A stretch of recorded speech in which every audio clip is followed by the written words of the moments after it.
kalian, perkenalkan nama saya Marlia. Kali ini kita akan membahas mengenai permasalahan belajar yang rentan dialami oleh generasi sekarang. Yuk langsung aja kita bahas ke pembahasannya. Sebelumnya coba deh kalian perhatikan berita ini.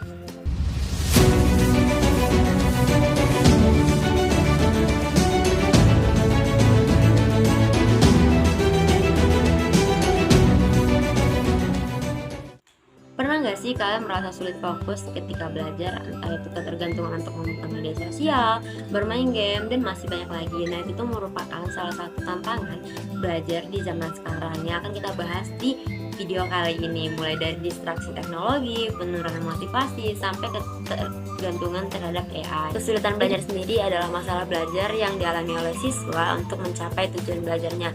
Hambatan ini dapat muncul di sekitar dalam dirinya ataupun dari lingkungan sekitarnya. Pada tingkatan tertentu, ada beberapa siswa yang dapat mengatasi permasalahan belajarnya sendiri, dan ada juga beberapa siswa yang harus mengatasi permasalahan belajarnya dengan bantuan guru atau orang-orang terdekat. Ada beberapa tantangan yang akan dihadapi oleh guru-guru di era sekarang, yaitu era digital, yaitu pertama ada kurikulum yang scientific atau scientific approach, yang mana kita dituntut untuk membangun atmosfer pembelajaran yang menantang dan menuntun siswa untuk belajar sepanjang hayatnya. Ada juga beberapa tantangan lain, yaitu pertama distraksi teknologi, di mana siswa dapat memiliki akses yang luas terhadap berbagai perangkat digital atau gawai yang mereka miliki. Siswa lebih tertarik bermain game, menjelajahi media sosial, dan menonton video dibandingkan belajar.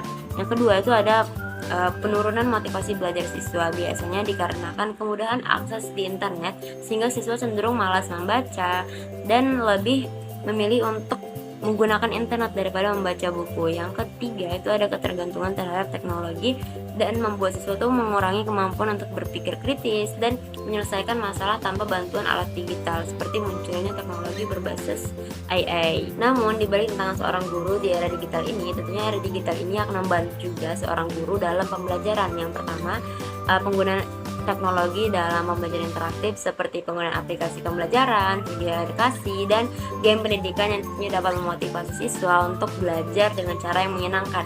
Yang kedua adalah mempersonalisasikan pembelajaran sesuai dengan kebutuhan masing-masing siswa, seperti platform pembelajaran online yang dapat memberikan materi yang disesuaikan dengan kemampuan dan minat siswa.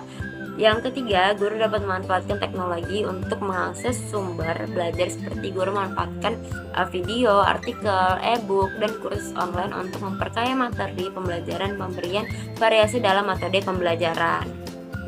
Solusi yang bisa kita gunakan untuk mengatasi kesulitan belajar dalam diri siswa, yaitu pertama bisa menggunakan metode pembelajaran yang lebih bervariasi yang sesuai dengan gaya belajar siswa, baik itu visual, auditory, atau kinestetik.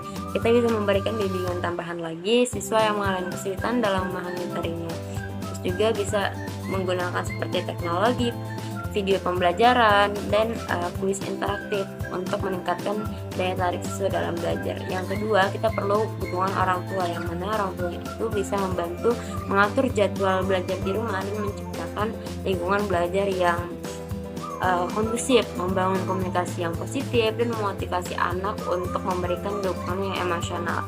Juga mengawasi penggunaan teknologi agar siswa itu lebih fokus dalam pembelajarannya. Yang ketiga, konselor atau guru BK, kita di sini bisa mengadakan asesmen identifikasi masalah dan mengadakan asesmen kesulitan belajar, seperti gangguan konsentrasi atau kecemasan akademik. Juga kita bisa memberikan bimbingan personal untuk membangun kepercayaan diri dan motivasi belajar pada siswa, dan melakukan bimbingan kelompok seperti mengadakan sesi diskusi kelompok. Terus juga menggunakan berbagai pengalaman dan menemukan solusi bersama. Kita juga bisa mengajarkan teknik membaca cepat, mencatat efektif, strategi menghafal yang mudah diterapkan, yang mana pastinya akan membantu siswa mengelola tekanan akademik melalui latihan relaksasi dan manajemen waktu yang lebih baik. Kita juga akan bisa membantu siswa memberikan intervensi seperti disleksia atau ADHD melalui program belajar yang disesuaikan. Selanjutnya juga kita memerlukan kerjasama teman sebaya, yang mana dari teman sebaya ini tentunya akan membentuk kelompok belajar untuk saling membantu dalam pemahaman materi, yang mana kita akan menggunakan metode belajar yang kolaboratif, melibatkan diskusi, simulasi, dan lain-lain.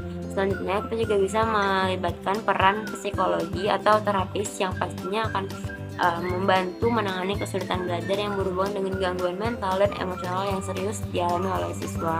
Salah satu tindakan pencegahan yang mungkin bisa dilakukan yaitu dengan cara kenali gaya belajar siswa, baik itu auditori atau praktik langsung. Dengan cara kita tahu bagaimana gaya belajar siswa, itu pastinya akan sangat mempermudah kita untuk melakukan pembelajaran ke depannya. Yang kedua, dengan cara mengatur waktu dengan baik, yang mana siswa itu bisa diberi jadwal yang terstruktur untuk belajar dan manajemen waktunya sebaik mungkin. Yang ketiga, dengan cara menciptakan lingkungan yang nyaman terhadap guru maupun siswa. Dan yang terakhir yaitu dengan cara manfaatkan teknologi secara positif. Kita bisa menggunakan teknologi seperti aplikasi pembelajaran dan video edukatif yang pastinya akan membangun belajar yang lebih edukatif dan bermanfaat, juga lebih tidak membosankan bagi siswa. Mungkin itu saja yang akan kita bahas di video kali ini mengenai tantangan-tantangan kesulitan belajar di era digital yang akan dihadapi oleh siswa di generasi sekarang. Semoga apa yang kita bahas kali ini bisa memberi manfaat untuk teman-teman sekalian yang sedang menonton video ini. Sampai jumpa di video selanjutnya.